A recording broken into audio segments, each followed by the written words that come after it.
મોર અને કબૂતરની વાર્તા. એક સુંદર જંગલમાં એક ખૂબ જ સુંદર મોર રહેતો હતો. તેના પાંખો મોટા, રંગબેરંગી અને ઝગમગતા હતા. જ્યારે પણ મોર પાંખો ફેલાવતો, બધા પ્રાણીઓ તેને જોવા આવતા. મોરને પોતાના સૌંદર્ય પર ખૂબ ગર્વ હતો.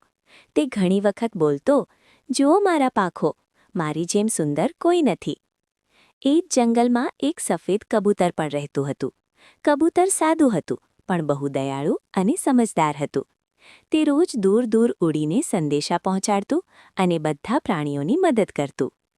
એક દિવસ મોરે કબૂતરને કહ્યું, "તું તો સાદું છે, લોકો તને ખાસ ધ્યાન પણ નથી આપતા."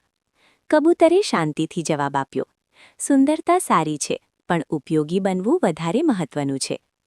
થોડા દિવસો પછી જંગલમાં આગ લાગી. બધા પ્રાણીઓ ડરી ગયા. મોર પોતાના મોટા પાંખોને કારણે ઉડી શકતો ન હતો.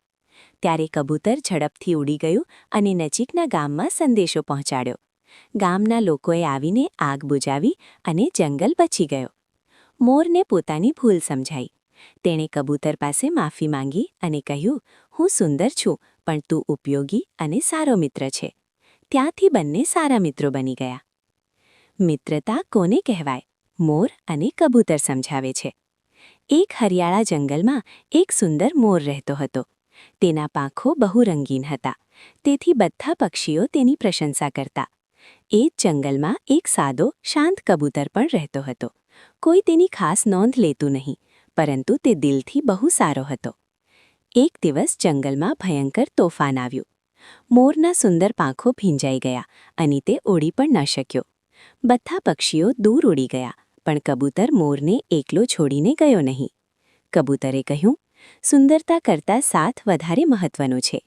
તે મોરને ઝાડ નીચે સુરક્ષિત જગ્યાએ લઈ ગયો. તેની સાથે રહ્યો અને તોફાન શાંત થાય ત્યાં સુધી હિંમત આપતો રહ્યો.